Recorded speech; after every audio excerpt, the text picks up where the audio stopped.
A desert planet with twin suns. Why do I sense we've picked up another pathetic life form? Use my knowledge. Much to learn. You still have. Welcome back to Twin Sun Talks, folks. I'm your host, Jonah Liu.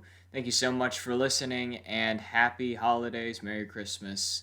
Whatever you're celebrating, happy that. And in honor of the holidays this week, I am going to be diving into the Star Wars Holiday Special. A very special little bit, pun intended, of Star Wars lore. And so without further ado, let's dive into ARC Trooper training, and then after that is my review. Gentlemen, who wants to be an ARC Trooper? I do, sir! Alrighty, so basically I'm just going to be going through a brief history of the Holiday Special because it's not a very well-known entity, especially not by casual fans, because Lucasfilm has really tried its best to bury this thing. They don't want people to acknowledge it or know about it because it was such a failure. But regardless of what they want, we know about it either way. So the Star Wars Holiday Special aired one time on TV in November of 1978. It was directed by Steve Binder, and George Lucas, while he is not credited, is largely responsible for the general idea for the story. Basically, whenever he was developing the story for the first Star Wars movie, A New Hope, he thought of, or he kind of wanted a story that just talked about Wookiees. And so, due to the time that George Lucas and the Lucasfilm marketing team was spending promoting Star Wars and working on the next installment, which we know is Empire Strikes Back, Lucasfilm and George largely left the production of the holiday special up to the TV company that was airing it. And it's pretty big. So Lucasfilm still did provide all of the authentic props and put the companies in contact with the original cast members, and pretty much the entire main cast came back and reprised their roles. So Mark Hamill, Carrie Fisher, Harrison Ford, Peter Mayhew, Anthony Daniels, and James Earl Jones all reprised their roles. And so if you don't know, Mark Hamill's Luke Skywalker, Carrie Fisher's Princess Leia, Harrison Ford's Han Solo, Peter Mayhew is the body of Chewbacca, Anthony Daniels is C-3PO, and then James Earl Jones is the voice of Darth Vader. This was also, fun fact, the first on-screen appearance of Boba Fett, which I will go into later.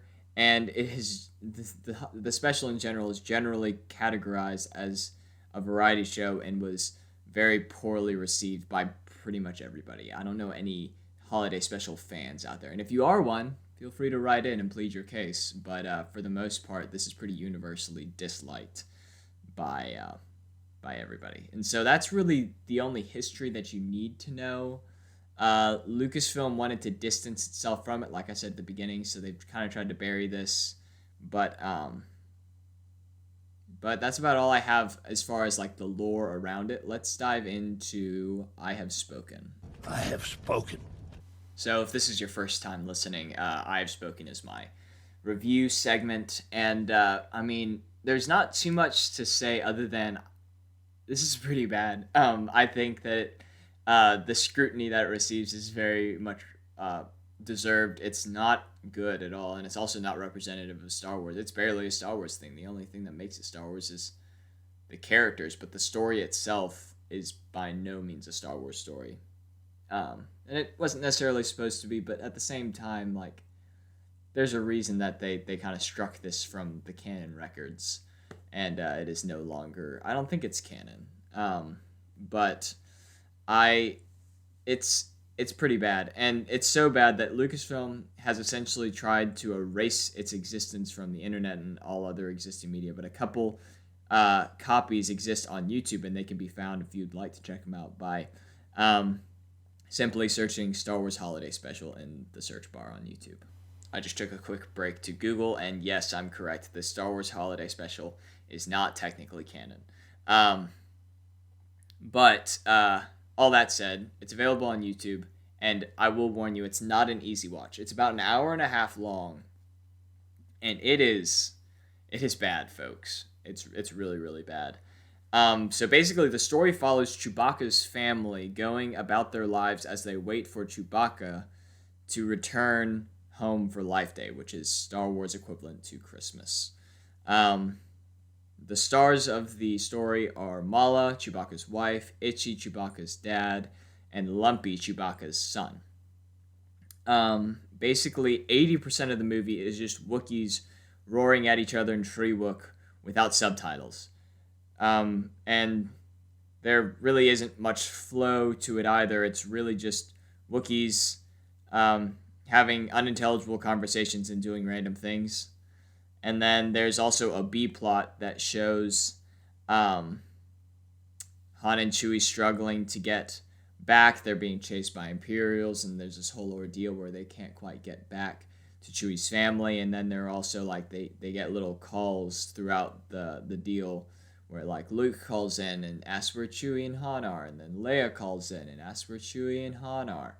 And I will say, this is a little side note, I don't even have this on my notes, but Mark Hamill has one of the most terrifying appearances that I've ever seen from a Star Wars character. He has such severe eyeliner, and he doesn't really blink during the entire performance. He just kind of stares into your soul, you know? And it's genuinely terrifying, and that's all that I have to say about that. But all the cameos that they make are very awkward, very shoot in, and everyone kind of sounds like they're reading these scripts either at gunpoint or for the first time, or both. Who knows? Could have been all of the above. But it's a bit of a yike. And some of the fun that we get to see from this variety show, and don't get me wrong, there is a variety of it, include watching Lumpy watch a strange miniature acrobat show for some time. That goes on for a while. Not much else, just him watching little acrobats in a hologram. Then there's also Itchy, the dad, trying out some virtual reality, to keep it PG, we'll call it entertainment, with a squint. It's nothing like vulgar, but there are definitely some implications that are kind of questionable, and if you have any desire to know what I'm talking about, go ahead and look it up. If you don't, I don't think there's any harm in leaving it just at what I've told you so far. It's a little weird, but this entire thing is weird. Then there's also Imperials coming to search their home and then sitting down to watch a long music video that doesn't really have anything to do with Star Wars. It's just Earth music. And that's it. It has some space themes. I don't remember. I think that the artist has something to do with space, like Jeffrey's spaceship, starship, something like that. I don't know.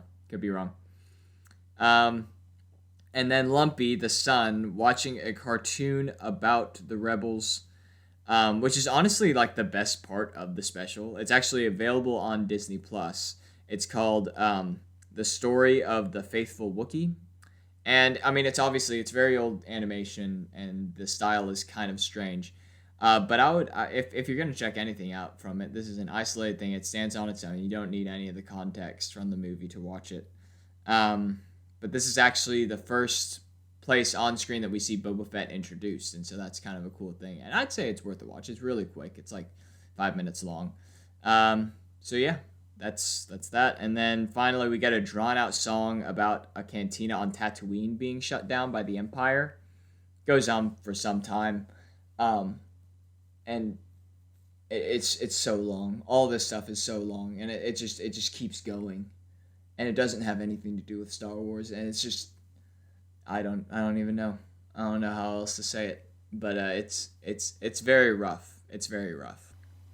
So the Imperials stop searching Chewbacca's house, but leave a singular stormtrooper behind to wait for the male who is unaccounted for, who is of course Chewbacca. But that stormtrooper is taken out by Han and Chewie when they arrive. And after this, I really don't know what happened. I kind of looked down at my phone for a couple seconds, and then this was happening, and I think I might have missed something, but I didn't want to rewind to find out. But it's kind of like an acid trip. I don't know. I've never had an acid trip before, but I would assume that this is what it's like, where all the Wookiees are like dressed in red robes and walking into a star, to the Tree of Life. And then when they go through, they meet the whole cast, the whole main cast: Princess Leia, Han, Luke, R2, C3PO, and then Princess Leia sings a song to the tune of the main Star Wars theme. And then that's the end. Yeah, no. All I'd say about this is that I'd say it'd be a fun watch if you had like a bunch of people. You could put this on in the background and kind of make fun of it with them as you watch. They probably need to be pretty big Star Wars fans. I watched like 36 minutes of this with my girlfriend last Christmas and just kind of laughed at it, and then that was about all that we could handle. But I mean, it's entertaining if you watch it extremely ironically, and even then it kind of pushes it. So I don't know. Do with this information what you will. I think that I've given you a pretty solid understanding of what's going on. If you want, I think that the pitch meeting for it, there's this guy named Ryan George. He does these really funny videos on YouTube. And so look up Star Wars Holiday Special Pitch Meeting by, I think that it's by Screen Rant, is what the umbrella thing that he does it through. And watch that, and he kind of gives a funny little breakdown. It's very sarcastic and satirical, but that's about all that I have about the Star Wars Holiday Special. I really hope that this puts y'all in the Christmas spirit or the holiday spirit. Sorry this is coming out a little bit late. I've had a full day, but obviously got to get this out to y'all. And that's if I didn't leave y'all with a little bit more. I have spoken. Alright, so the first reference, or at least major reference, to the Star Wars Holiday Special in canon was made 41 years after the initial release in the first episode of The Mandalorian Season 1, when the Mithril, who's the blue guy that the Mandalorian captures at the very beginning of the episode, mentions wanting to be home for Life Day. So that's the first, like, real reference in, like, mainstream canon that is made to the special. Since it actually aired. So that's kind of a cool little tidbit. Wanted to stay on theme. I'm going to be trying to stay on theme with my mores moving forward. But yeah, that's all that I have for this episode. Once again, Merry Christmas, Happy Holidays. I hope that y'all are doing really well. And I hope that y'all are excited for the Book of Boba Fett, because that comes out not this Wednesday, but the next Wednesday, the 29th. And my reviews are going to start rolling out then. We got 7 episodes. That takes us into February. It's going to be super, super exciting, and I'm super pumped for it. I think this is going to be an awesome show. And then, yeah, stay tuned. Next week, I'm doing Prominent Alien Species Volume 4, and it's really turning into just Alien Species Volume whatever, because these are kind of dropping off from being prominent into just being a little obscure, but, it is what it is. But anyways, yeah, hope y'all enjoyed this episode. Go watch the holiday special if you have any desire to. Other than that, you've taken your first steps into a larger world. May the Force be with you, and I will see y'all in the next episode. Bye, friends.